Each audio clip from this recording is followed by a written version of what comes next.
Bismillahirrahmanirrahim. Qala mu'allif rahimakumullahu ta'ala wa nafa'ana bihi wa bi ulumihi fid dharaini amin ya rabbal alamin. Al-Fatihah. A'udzu billahi minasyaitonir rajim. Bismillahirrahmanirrahim. Alhamdulillahi rabbil alamin. Ar-Rahmanir Rahim. Maliki yaumiddin. Iyyaka na'budu wa iyyaka nasta'in. Ihdinas siratal mustaqim. Siratal ladzina an'amta 'alaihim ghairil maghdubi 'alaihim waladdallin. Amin. Qala meneruskan bahasan kemarin. Tausiah Kanjeng Nabi Muhammad sallallahu alaihi wasallam atau wasiat daripada Kanjeng Nabi Muhammad sallallahu alaihi wasallam kepada sahabat Ali. Ya Ali, lam tadkhulil malaikah baitan fihi tasawirun au tamasilun au akin liwalidayhi au baitun la yadkhulahu dhaifun. Wahai Ali, ini jangan semata-mata objeknya kita melihat kepada Ali, tapi ini semata-mata objeknya ke kita. Jadi manfaatnya itu terhadap umat Kanjeng Nabi Muhammad sallallahu alaihi wasallam. Cuma di saat itu beliau mewasiatkan kepada sahabat Ali. Lam tadkhulil malaikah baitan fihi tasawirun. Lam tadkhul, maka tidak akan masuk sapa al malaikatu malaikat baitan di dalam rumah fihi yang ada di dalam bait tersebut tasawirun piro-piro gambar autamasilun utawa piro-piro patung. Ya. Malaikat tidak akan pernah masuk di dalam rumah yang di dalam rumah itu ada beberapa gambar-gambar ataupun foto-foto. Autamasilun ataupun patung-patung, baik itu patung manusia maupun patung hewan. Ada patung kuda, ada patung berupa harimau, ada patung manusia ataupun foto-foto manusia ataupun foto-foto kiai, ya, walau foto kiai. Ini jangan sampai disalahartikan ya kalimat ini, ya kan? Kalimat ini butuh pentafsiran yang dalam. Dalam sebagian ulama di dalam kitab Hikam itu diterangkan yang dimaksud baitan itu bukan wujud rumah bangunan yang kita tempatin, tapi baitan yang paling signifikan di dalam akidah itu adalah kolbun, baitun ail kolbun. Jadi rumah itu mempunyai arti hati seseorang. Jadi kalau di dalam hati seseorang ada gambar-gambar ataupun foto-foto, ya, ataupun patung-patung, maka malaikat tidak akan pernah masuk di dalam hati tersebut. Bisa jadi kita simak ada sebuah keterangan yang disampaikan oleh Buya Syakur ya. Di dalam kitab Hikam itu yang dimaksud baitan di sini adalah kolbun. Jadi kalau hati manusia itu sudah diisi oleh sebuah gambar-gambar ataupun foto-foto sekalipun, atau bahkan patung-patung, itu malaikat tidak akan masuk di dalam hatinya. Apa maknanya? Ada foto yang yang sering kita lihat, mungkin foto-foto artis-artis ya, yang kita pajang di dinding-dinding rumah kita. Ini menggambarkan foto-foto ataupun gambar-gambar artis itu masuk di dalam hati kita, sehingga hati kita selalu ada dengan foto-foto tersebut. Ya. Bahkan foto itu foto kiai kita pun, ya, foto kiai sekalipun yang kita cintai. Tapi itu mengisi di dalam hati kita, ya kan? Foto itu mengisi di dalam hati kita sehingga saking penuhnya foto-foto di dalam hati kita itu Allah sudah tidak ada di dalam hati kita. Bahkan patung-patung, ya, itu memenuhi dalam hati kita. Entah apa namanya, patung kuda, entah patung harimau, entah patung burung, pokoknya apa sajalah, ya, akan memenuhi hati kita, akan memenuhi rumah kita. Maka para malaikat tidak akan pernah masuk di dalam rumah kita atau di dalam hati kita, ya. Maka Allah paling murka ketika dimadu, ya. Artinya kita musyrik kepadanya, ada kesenangan selain Allah, ada kecintaan selain Allah, ada sesuatu yang kita banggakan selain Allah, ada sesuatu yang kita idolakan selain Allah, bahkan ada sesuatu yang kita puja-puja selain Allah. Itu Allah paling murka. Maka malaikat pun tidak ada satupun yang masuk di dalam rumah tersebut atau di dalam hati orang tersebut. Kemudian au'akin liwalidayhi, dan malaikat tidak akan masuk di dalam rumah tersebut yang ada penghuninya berani terhadap kedua orang tuanya, ya, selalu durhaka terhadap kedua orang tuanya. Begitu juga hati kita yang selalu berani kepada orang tua dan durhaka kepada orang tua, bahkan selalu menentang apa yang jadi keinginan-keinginan orang tua selagi keinginan itu maslahat, ya kan? Maka malaikat pun tidak akan masuk di dalam rumah kita atau di dalam hati kita.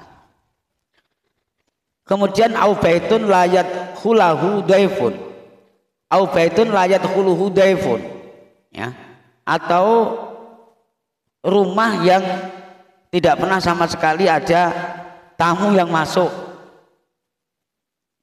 ya kan?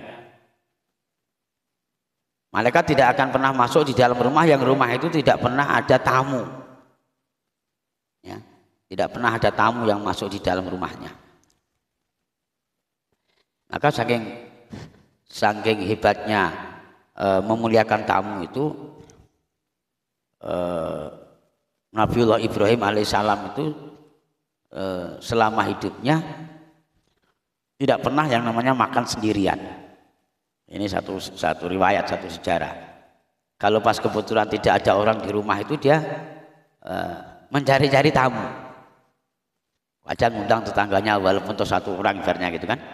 Diajak datang ke rumah makan. Itu saking memuliakan tamu. Supaya malaikat itu selalu masuk di dalam rumahnya. Maka lain kali kalau bapak-bapak pengen malaikat datang, kalau pas waktu makan panggillah saya ke rumah, nanti insya Allah malaikat ikut datang, ya kan? Jangan makan sendirian Pak Untung, ya. Gitu. Ini makan enak udah gak ingat-ingat kiainya kan itu. Panggil kiainya kayak kalau pas enak lupa kiainya, ya kan. Kalau pas lagi gak enak dia ingat, wah ini makan kayak gini terus gimana nih Pak Yai kan gitu. Kemudian ya Aliun isna'il ma'ruf walau ma'as suflah. Wahai Ali, isna'il ma'ruf, berbuatlah kebaikan, ya, walau ma'as suflah, walaupun toh kepada orang yang hina. Jadi kalau mau berbuat baik itu tidak usah terlalu melihat-lihat orangnya kayak apa, ya. Orang ini kan selama ini peduli sama kita, orang ini selalu membantu kita, selalu meringankan persoalan kita. Akhirnya ketika dia ada persoalan kita bantu. kita bantu menyelesaikannya. Tidak usah seperti itu. Ya. Kata Kanjeng Nabi terhadap sahabat Ali, disuruh berbuat baik terhadap siapa saja walaupun toh orang itu suflah, artinya hina. Ketika Kanjeng Nabi bersabda demikian terhadap sahabat Ali, apa tanggapan Ali? Qala Aliun, ya. Bertanya sahabat Ali, wa masuflah ya Rasulullah, ya. Siapa orang yang hina itu wahai Rasulullah? Jawab Kanjeng Nabi, qala allazi idza wu'idza lam yatta'iz wa idza zujira lam yanzajir wala yubali bima qala wa ma qila lahu. Ya. Orang yang hina itu wahai Ali, yaitu orang yang ketika diberi nasihat itu tidak mau menerima. Dikasih petunjuk baik, diarahkan yang terbaik, tapi bahasa Pak RT itu apa? Bembal, ya, bener ya, bembal lah. Udah diarahkan yang terbaik pun masih nggak mau. Udah dikasih petunjuk, ya, udah dikasih jalan yang terbaik untuk urusan mereka, nggak mau menerima. Kemudian wa idza zujira lam yanzajir, dan bila dilarang atau dicegah maka mereka tidak mau. Artinya tidak mau mengikutinya, ya. Wala yubali bima qala wa ma qila lahu, dan tidak peduli dengan omongan kita, ya. Dan juga tidak menerima ucapan-ucapan kita. Itu yang saya katakan bembal. Nah, suka-suka dia, ya. Ada masalah, dicarikan solusi masalahnya, dibantu untuk menyelesaikan masalahnya. Ketika dia susah, dicarikan jalan keluar kesusahannya supaya enak, tapi nggak mau mendengarkan, nggak mau menggubris, nggak mau menerima, ya kan? Itu termasuk orang yang hina. Walaupun toh Anda menghadapi orang yang sedemikian itu, Pak Marjo, maka berbuat baiklah. Nggak usah melihat-lihat keadaan orangnya, kan begitu. Ini kadang-kalanya kan kita berat, Pak. Ya, kita peduli karena selama ini mereka peduli sama kita, ya. Atau mungkin paling apes-apesnya dia masih dalam jamaah kita. Oh, kita terpanggil kita. Kita merasa tergerak dalam hati kita karena mereka itu begini, dalam jamaahnya rajin dia, kan gitu. Nah, sementara kadang ada tetangga ataupun kawan yang selama ini tidak pernah peduli sama kita, ya kan? Kemudian suatu saat dia punya masalah, dicarikan solusi masalahnya, ada keruwetan-keruwetan, diudari keruwetannya, dia nggak mau tahu, ya, nggak mau menerima, bahkan tidak mau menerima omongan kita pun, sedikit pun tidak ada yang diterima, malah kadang-kalanya ditentang. Tapi walaupun toh menghadapi orang yang sedemikian itu, maka kita disuruh untuk berbuat baik. Itu wasiat yang diberikan oleh Kanjeng Nabi terhadap sahabat Ali. Artinya itu manifestasinya juga kepada kita, ya, untuk bagaimana kita bisa kerjakan sebagaimana yang disampaikan oleh Kanjeng Nabi Muhammad SAW. Kemudian selanjutnya, ya Aliyu, wahai Ali, shadaqatus sirri tudfi'u ghadabar rabbi wa tajlibul barakata wa rizqal kasir. Wahai Ali, shadaqatus sirri itu atau sedekah yang orang lain tidak tahu, yang kita sembunyikan, ya kan?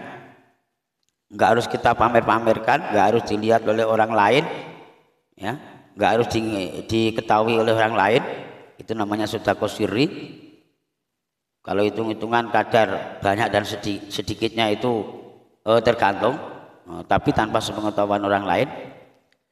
Itu tudfi'u ghadabar rabbi, itu mampu meredamkan marahnya Allah terhadap orang yang sedekah sirri. Jadi gara-gara kita sedekah sir, ya, itu mampu meredamkan kemarahannya Allah terhadap kita. Maka kalau kita pengen tidak dimarahin Allah, Allah tidak murka sama kita, perbanyaklah untuk sedekah, sedekah sirri, ya. Sedekah yang tidak kita sampaikan kepada orang lain, yang tidak kita ceritakan, ya, yang malah tanpa diketahui oleh orang lain. Bahasanya tangan kanan memberi, tangan kiri jangan sampai tahu. Itu kayaknya juga suatu hal yang tidak gampang itu, Pak. Suatu hal yang tidak mudah. Kalau cuma 1.000-2.000 sih insya Allah Pak Untung bisa bayar sirri. Tapi kalau udah nilainya ratusan bahkan sampai jutaan itu berat. Malah kadang aja sedekah itu kita pamer-pamerkan. Oh, itu kalau nggak saya bantu mana bisa itu. Amarjo, kamu tahu nggak itu? Pak Untung bisa seperti itu. Itu karena kemarin saya yang bantu itu. Ya, gimana? Saya nggak sampai hati lah. Dia butuh uang 2 juta daripada dia ngambil bank, misalkan. Akhirnya aku bantu dia. Itu nggak jadi sir lagi, malah jadinya apa? Riya, jadinya pamer. Nah, maka perlu diketahui bahwa sedekah sirri itu tutfi'u ghadabar Rabbi, ya, mampu meredamkan marahnya Allah terhadap kita. Kemudian watajlibul barokata, dan sedekah sirri itu mampu menarik keberkahan rezeki yang kita dapatkan, ya, yang kita terima dari Allah Subhanahu wa taala. Itu akibat sedekah sir itu mampu menarik keberkahan rezeki kita. Dan kemudian warizqul kasir, dan mampu menarik rezeki sehingga rezeki itu menjadi banyak. Dengan sedekah sir itu bisa menjadikan bahasanya itu bisa jadi orang yang kaya. Bahkan bukan kaya saja tapi bisa kaya raya. Itu sedekah sir. Maka kadang kalau sering kita dengar di masjid-masjid itu kalau pas hari Jumat itu ada pengumuman. Ini ada sedekah dari hamba Allah sebanyak 1 juta. Atau 5 juta. Ini biasanya kadang makmum itu pada mencari-cari itu siapa ya kira-kira hamba Allah sedekah masjid sampai sebanyak itu. Nanti dicari-cari, ditanya-tanya sama takmir masjidnya. Siapa yang kemarin sedekah itu? 5 juta kok. Sampai di atas namakan hamba Allah, enggak mau disebut namanya. Lama-lamanya tahu, oh rupanya Pak Firman RT 02 itu kemarin yang sedekah itu. Akhirnya kedengar sama Pak Untung kan, Pak Untung akhirnya woro-woro, gitu woro-woro juga akhirnya dengar Pak Firman. Jadi yang tadinya mau sir jadi nggak jadi sir. Sedekah sirri itu mampu menarik rezeki, menarik keberkahan rezeki, dan bisa menjadi kaya raya. Kemudian wabakir bisodaqah fa innal bala'a tanzilu qoblal bukur faturadul qada' fil hawa. Ya. Kata atau sabda Kanjeng Nabi kepada sahabat Ali, bergegaslah kamu wahai Ali dengan mengeluarkan sedekah. Jangan kau ulur-ulur, jangan kau nanti-nanti. Ketika engkau telah diberikan rezeki oleh Allah, secepatnya keluarkan untuk sedekah. Karena apa? Fa'inal bala'a yang zilu qoblal bukur. Maka sedekah yang kamu keluarkan dengan secepat itu mampu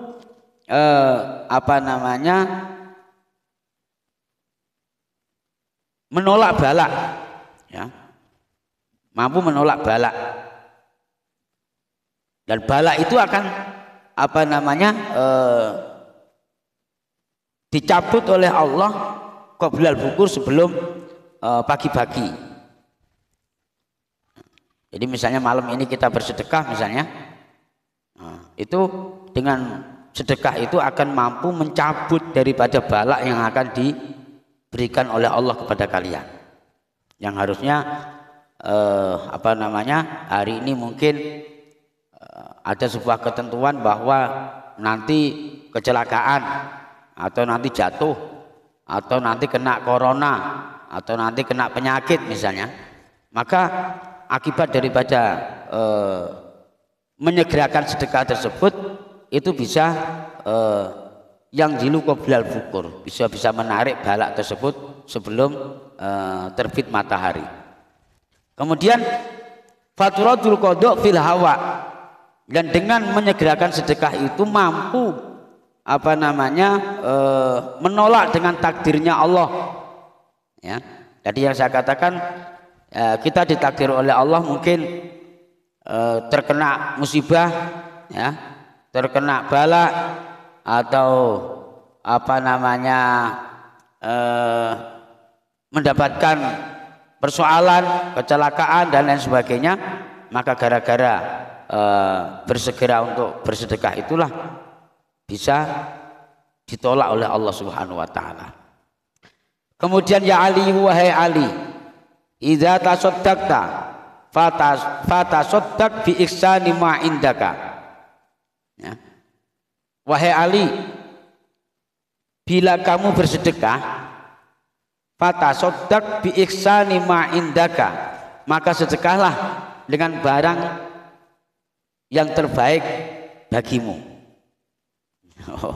Jadi biasanya kita ini menyedekahkan sesuatu itu yang sudah tidak kita senengin gitu Pak ya. Yang udah nganggur aja lah. Baju-baju yang bekas-bekas kita kasihkan. Itu yang udah kita nggak senengin lagi, ya. Kemudian ya nggak dipakai, ya kan. Kemudian kita bersedekah duit karena berlebih. Kalau nggak berlebih juga nggak sedekah. Nunggu lebihnya aja lah. Ini takutnya nanti jatah per bulan nanti kurang pula, kan gitu. Terus sedekah itu yang kiranya kita sudah tidak senang, itu rata-ratanya seperti itu. Padahal anjuran daripada Kanjeng Nabi, idza tasaddaqta fatasaddaq bi ihsani ma indaka. Jadi bersedekahlah dengan sesuatu yang kamu cintai, yang berharga bagimu, yang baik di matamu, jangan yang tidak baik di matamu. Itu kata Kanjeng Nabi. Kenapa? Fa inna shadaqahu luqmatin minal halal ahabbu ilallah min mi'ati misqalin min haramin. Karena sesungguhnya sedekah satu suapan saja, ya, dari sesuatu yang halal atau satu biji pisang saja, ya, tapi pisang itu halal, itu ahabbu ilallah min mi'ati misqalin minal haram. Itu lebih dicintai oleh Allah dibanding kamu sedekah 100 biji pisang tapi pisang itu barang haram. Atau ibaratnya kita bersedekah dengan satu sisir pisang tapi yang bagus, ya, yang harga mahal, itu lebih dicintai oleh Allah dibanding dirimu sedekah pisang satu tundun, satu tandan, ya. Kalau satu tundun itu bahasa saya, bahasa Jawa sana. Oh gitu ya. Nggak usah diucapkan kalau yang saru-saru itu. Ya, lebih baik dibanding kamu sedekah pisang satu tandan tapi pisangnya agak busuk-busuk. Mungkin hasil sisa jualanmu aja lah ini, misalnya yang jualan pisang. Nah itu. Kemudian wasodaqahu tuqaddimuha qabla mautika afdalun min mi'ati misqalin yatasaddaquna biya ba'da mautik. Wahai Ali, bersedekahlah kamu sebelum matimu. Ketika engkau sudah mendekatin ajal atau sudah mau mati, maka perbanyaklah untuk bersedekah. Nah, karena itu lebih utama min mi'ati misqalin yatasaddaquna biya ba'da mautik. Artinya ketika kita masih hidup, perbanyak untuk bersedekah, ya, sebelum mati. Apa yang kita miliki, apa yang telah diberikan oleh Allah, Jangan nunggu nanti, jangan nunggu lebihnya. Apa yang bisa kamu perbuat kepada orang lain dari titipan Allah ini berupa rezeki ini, ya. Sedekah kepada siapa? Ya, secepatnya yang terbaik sedekah itu sebelum ajal menjemput kita. Karena menyedekahkan sesuatu sebelum kematian itu afdalu min mi'ati misqalin yatasaddaquna biha ba'da mautik, maka itu lebih utama dibanding kamu menyedekahkan 100 biji yang kamu sedekahkan setelah kematian. Jadi ibaratnya tadi yang saya sampaikan, menyedekahkan pisang 1 sisir saja sebelum kita mati, maka derajatnya di mata Allah itu lebih utama dibanding kita menyedekahkan 100 sisir pisang tapi kita sudah meninggal. Yang dihadiahkan sedekah ini kepada si A, kepada si B, kepada si C dan seterusnya.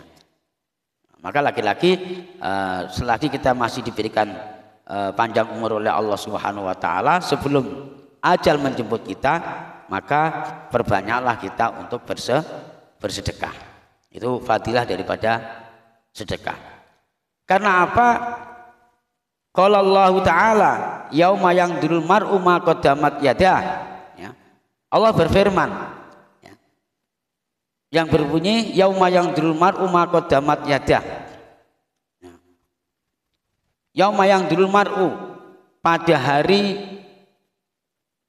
di mana Allah memperlihatkan amal seseorang, ya, ma qaddamat yadahu, sesudah dilakukan kedua tangannya. Artinya sedekah yang kamu dahulukan sebelum kamu mati itu lebih baik daripada 100 benda setelah matimu, ya kan?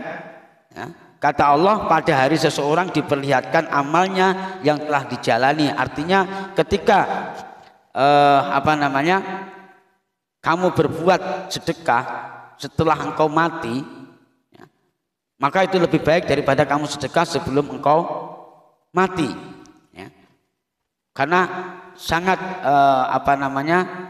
tidak mempunyai arti di mata Allah ketika engkau bersedekah setelah mati. Yang lebih utama adalah sedekahmu sebelum mati. Jadi, selagi pintu tobat masih terbuka, maka bersegeralah untuk bertobat kepada Allah Subhanahu wa taala. Kalau pintu tobat sudah tertutup, maka sia-sialah tobatmu di hadapan Allah Subhanahu wa taala. Itu fadilah daripada sedekah, apalagi ini di bulan suci Ramadan, ya kan? Di mana bulan suci Ramadan itu bulan Allah melipat gandakan semua amal perbuatan manusia, semua ibadah manusia, semua kebaikan-kebaikan manusia.